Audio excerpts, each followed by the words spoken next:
Well, welcome to the program. This is Nightique. You know, this week we've had a few exciting guests. I believe we started with our first musical entertainers last week. We had Ora Reed on, the standards pianist, and she's just returned from Japan. And we also had on Bobby Rush, and he has just returned from United Kingdom, from England. And the authentic music from Mississippi is a worldwide export. And we all acknowledge that. I think a lot of folks don't realize how popular it is in Asia and Europe and places like that. So for this show, we've got a younger generation blues artist who's also out there in the worldwide marketplace, just returned from touring Europe, and he keeps up a pretty hectic pace, about 140 dates per year on tour. Grady Champion is his name, and he's a younger generation blues player. We're going to meet him, talk to him, look at some video of some recent appearances, and talk to him about how he got into it, how he evolved as a blues musician, sort of keeping the blues tradition alive, the younger generation. So Grady Champion with us tonight. We'll be right back with the show. Now, these important messages.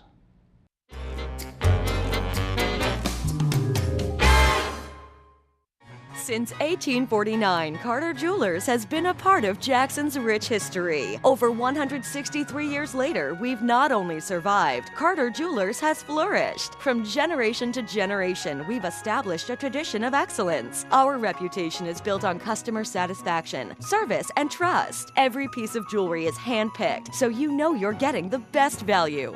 Nobody says I do like we do at Carter Jewelers. Come see us and be part of our history.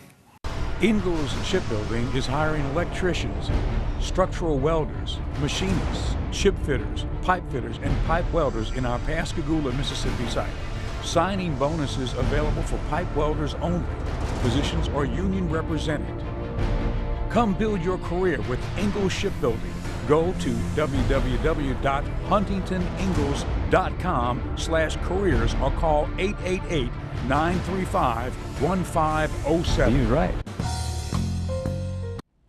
Welcome to the show. This is Nightique. Grady Champion. Grady, thank you for coming. How you doing there? I'm doing fine, man. It's good to see you and good to meet you. We haven't met before. Oh, yeah. It's always good to come back to the home state and get to talk about the blues. So, you see, we were talking about, usually you have a microphone on this. We got an iPhone.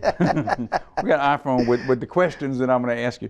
But, you know, all right, first off, so you're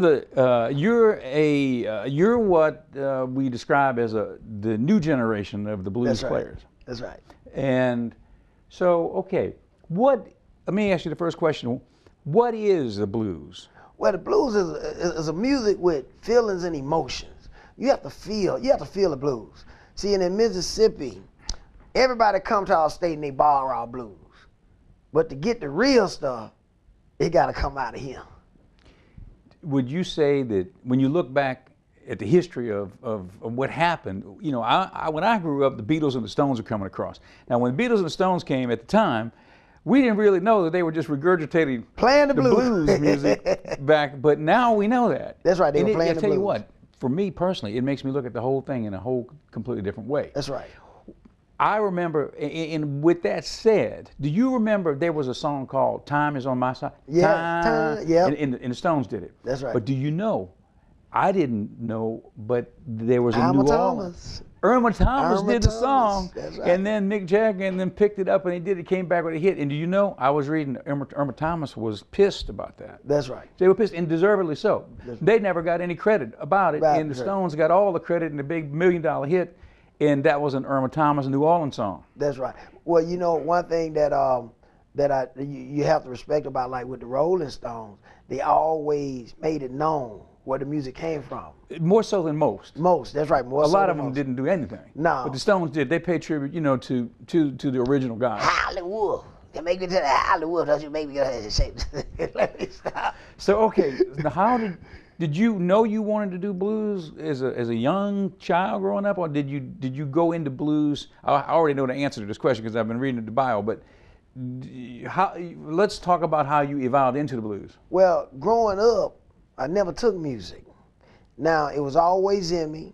God always had my path there because it was 25. I was 25 before I got my first harmonica. And now when I play it, people think I've been playing it my whole life. And this voice of mine, everybody talk about being raspy. That's something he laid on me. When I was in my 20s, everybody always thought I was an old man or old lady. But it's just that little old raspy country blues voice. But coming into the blues, I was a rapper at first, you know. Early 90s, rapping I Be Doggone, you know, MC Gold was my name.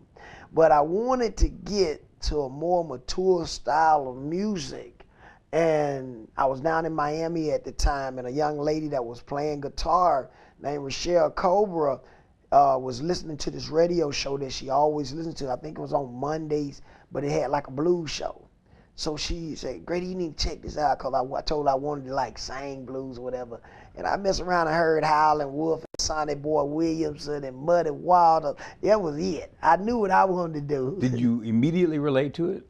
Right away, just like it was always there, and I just never had been in touch with it. Because, you know, here in Mississippi, we was raised up on more of the soul blues, like on, you know, the Malaco, ZZ Hill, you know what I'm saying, Bobby Rush, and stuff like that. But I had never been just introduced to Howlin' Wolf and Sonny Boy and Muddy, Willie Dixon and Little Walter and old cats. But once I got introduced to that, I knew it was a done deal. It was like discovering the originality of all of it. All of it. It's all of it, yeah. And you know, Elmore Jane was raised in my hometown in Canton. So, you know, to find out all of that stuff with Elmore and Robert Johnson down in Hazelhurst, Mississippi. So we from all over the place. You know, that whole British invasion back in the 60s and in, I guess, the early 70s, all of that coming across, all of that was just a, you know, they took the old blues and they just brought it back as rock and roll. Brought it back as rock and roll. I think what it was, see, like I told you, the blues were born and raised here in Mississippi. Now, when they got across that water, you had youngsters that wasn't exposed, you know, I think emotionally to the music like we are here. But they loved it and they felt it. So when they started recording, their interpretation was a little bit different, but it was still the blues, so they had to give it a name, rock and roll. And that was the beginning. That's rock and roll, baby. Yeah, and you know, I mean, you can hear when Paul McCartney's singing, you can hear Little Richard right there. Right there. You know, and they met up, of course, along the way and That's everything right. else, and you know, it's really an amazing story, you know. Oh yeah. But whatever goes around comes around. So That's right. now I think finally, you know, you can look back at the whole history of popular music, you know, and you can point to the originality, the original fountainhead of it, and it points right back to Mississippi. That's right, right back to Mississippi. Right to these musicians. I mean, when you think about some of the great artists, you know, even if you go as far as Sam Cooke, Clarksdale, Mississippi, soul singer, you know what I'm saying, gospel singer. I mean, a lot of the great ones, they either from here or their roots are from here. Some come out of Mississippi. See, and now, like with the state of the blues now, with the young artists that have an opportunity now to come out of this state. You know, you got artists around my age, Eddie Cotton, Jerika Singleton, Mr. Silk, you know what I'm saying, Dexter Allen. We all guys that carry the torch, you know, for the blues. And now when you get a guy that maybe real energetic, you know, look pretty good on stage, you know, you attract younger people to it. They know you don't have to be just, you know, an old man playing a guitar. It's more to blues than that. Allow it to grow. Right, and that's the whole new generation. The whole new generation. Now you are with Malaco Records, right? I signed with Malaco last year, June of last year. And so they're known historically as a rhythm and blues label and gospel too. Of That's course. right. Mississippi Mass Choir and others. Is that a good thing to be tied with a label that's local here in Mississippi? Does that help you? Well, I'm very pleased and happy to be tied, you know, with Malaco, because when they believe in you, they believe in you. You know what I'm saying? Mm-hmm. And my experience working with Tommy Jr. over there as my producer and owner, you know, really the president of the record label, it's been a great experience. And they believe in my sound and what I try to do, you know, with the blues and how I relate to people with my style of entertaining with the blues. And the record right now, the newest record on Malaco is Southside. Southside. So tell us about that record. Well, you know, it was written by Darryl Luster, and when he went to let me hear, you know, when we were grabbing songs to put on the record, I just say, you know, everybody got a Southside. And sometimes it's good, sometimes it's bad, but it's the South Side. So explain, what is Southside? South Side, like you got the South Side of Chicago, the South Side of Jackson, you know what I'm saying? You know, you kind of not on the wealthy side of town, but you on a wealth and tradition, you know what I'm saying?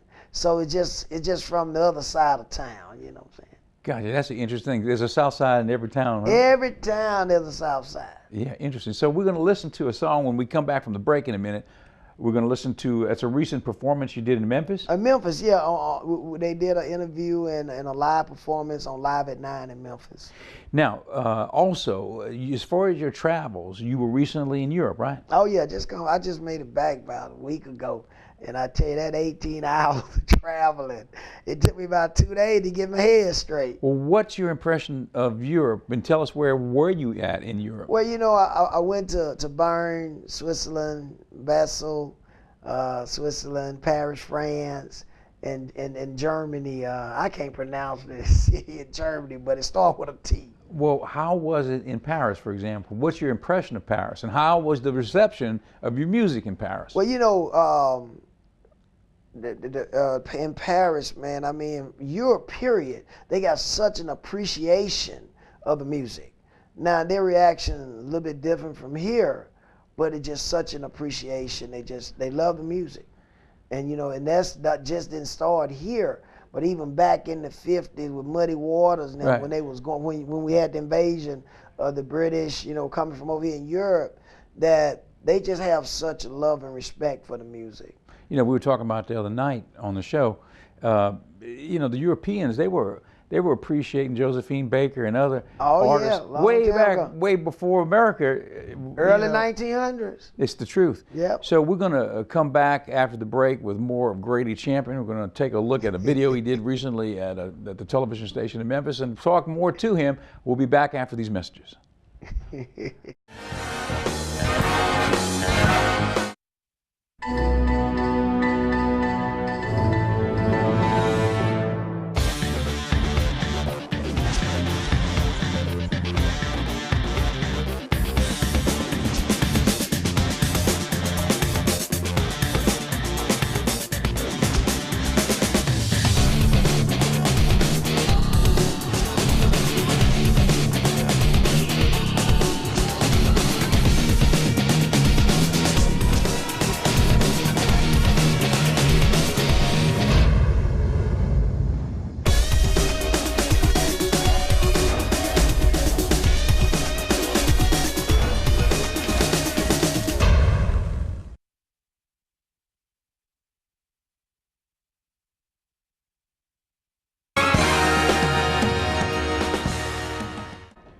Welcome back to Nightique. Grady Champion is with us. And Grady, I tell you, we were talking during the break, you remind me of James Brown. I'd heard that one before. So people tell you that. I hear it quite a bit. So what do they say? I mean, you sound like James Brown, you look like James Brown. I mean, what do they say?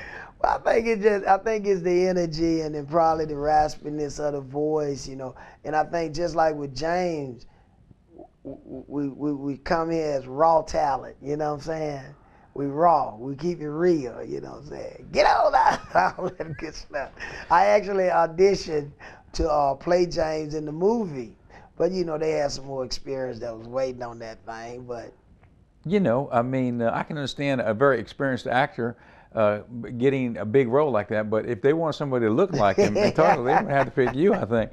So okay, now, how do you explain your music? I mean, your sound, the new generation of blues artists. I mean, how do you explain that? How do you define it?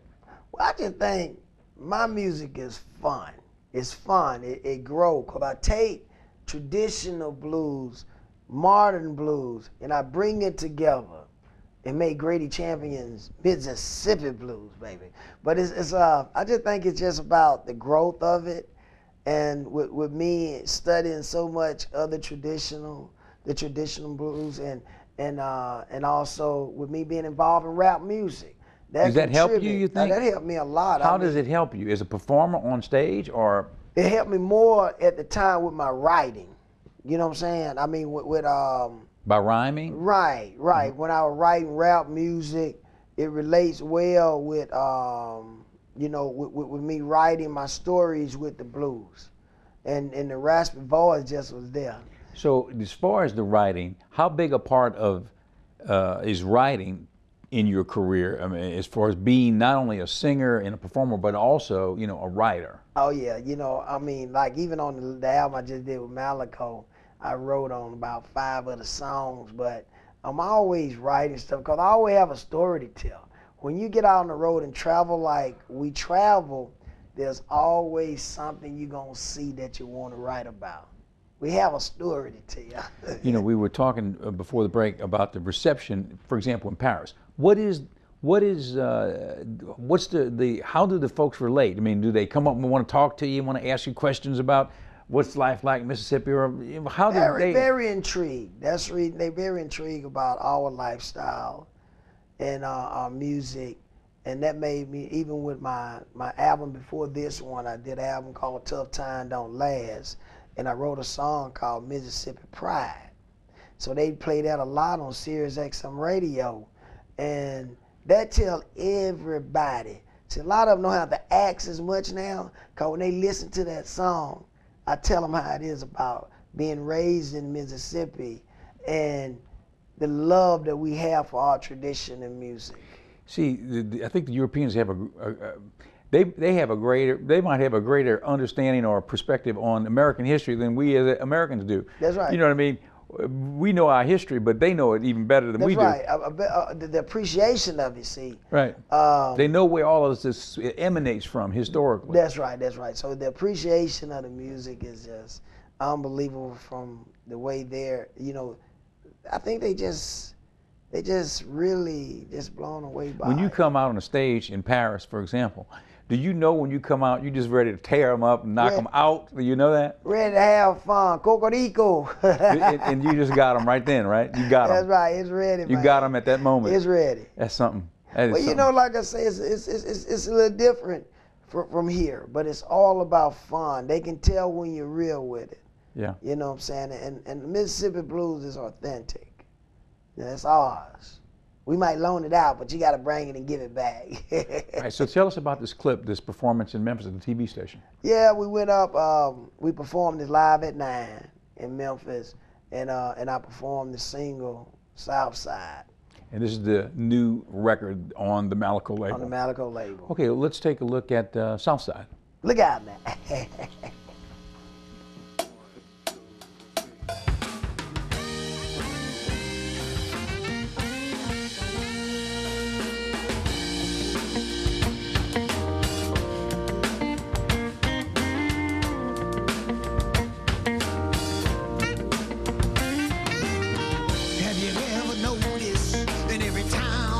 State, other side of town, that everything take place.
where you're from.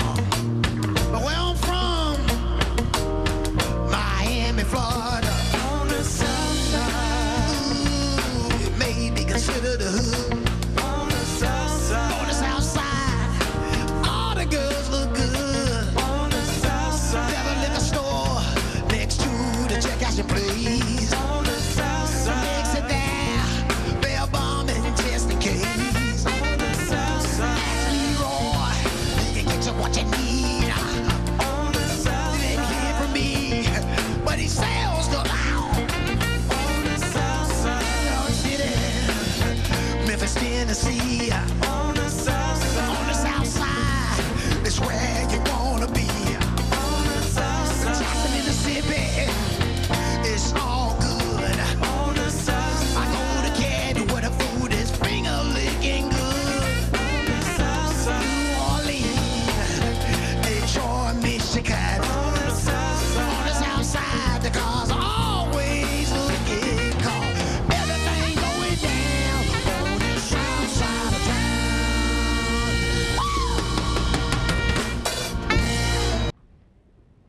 So that was that was live, right? That was live. all baby. live. Loud live. So okay, now let's go back. Dreamin' was the album from 2012, was 2011. it? 2011. Yep. And it became the #1 album on the Sirius Network's Bluesville That's right, network, yeah. right? So you were #1 on right. their charts with the album. That's right. And presently, the new album from Malico, Bootleg Whiskey, which that song Southside It's on there too. is on Sirius. That's Well, man, it. how do you feel about it? I mean, make because you Sirius feel is the good. greatest, you know? It make you feel good because people always hitting you up on Facebook saying, I hear your song on Facebook, you know, calling me up, especially some friends of mine. So now, tell me and all of our viewers about the video that was on YouTube that got 300,000 hits. Make that monkey jump. Everybody. Make that monkey jump. No matter where we go, they want to hear Make That Monkey Jump. I got to play it sometime 2-3 times a night. All right, well, I guess I need to ask the question, what is Make That Monkey Jump? It's a What are we dance, talking baby. about? It's a dance. It's a dance. Hey, everybody, let's have a ball. Make that monkey jump. Well, what's the monkey? I'm trying to figure out. Oh, it's just a dance, baby. It's just a dance. Just a dance. I see. Yeah, we don't try to get too much into it, but it's just a dance. 300,000 hits. on YouTube. 300,000 hits. That's a pretty popular video. That mean they like that groove, man. Man, that's incredible. So, okay, well, what's in your plans going forward here? I know are we about 10 seconds out? Let's hold that question. The plans that you've got going forward, we're going to talk to Grady about that after this. Come right back.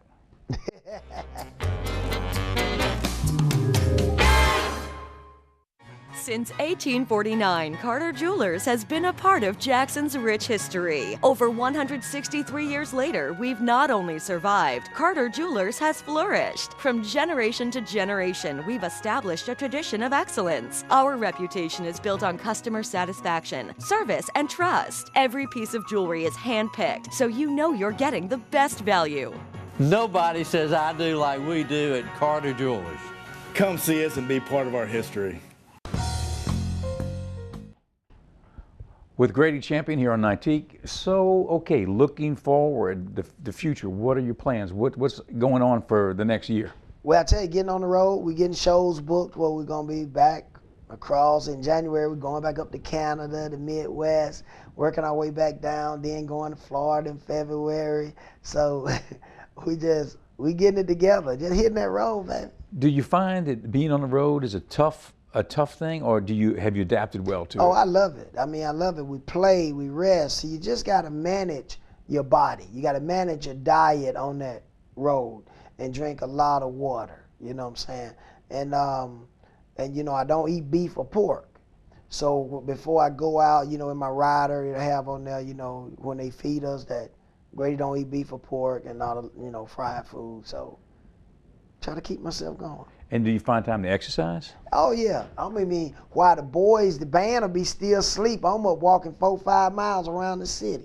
So you get out and you go. Oh yeah, got to keep it together, baby. I think that's a great key because, you know, I mean, if you take care of yourself, you can withstand that. That's right. But if you don't, well, even if you're not going on the road, you don't do very well if you're not working out and eating right. You gotta take care of your body, and if because people living longer now. Yeah. And I always said, if I'm gonna be around a long time, I want to be able to take care of myself. The website and what the website is, there it is. It's GradyChampion.com. GradyChampion.com, and check me out on Facebook, y'all. Like the page, you know what I'm saying? And so, man, good luck with everything going forward. And I know you're going to be, I'm sure, going back to Europe before too long. Oh yeah. And in Asia and all those places too, right? I'm ready. My biggest thing I want, just to get over to Japan. Japan, I know that they'll love it because they have a great appreciation. Okay, great. Thank you, Grady, for coming. Thank you for having me. Thank you, man. Grady Champion, thanks for being with us.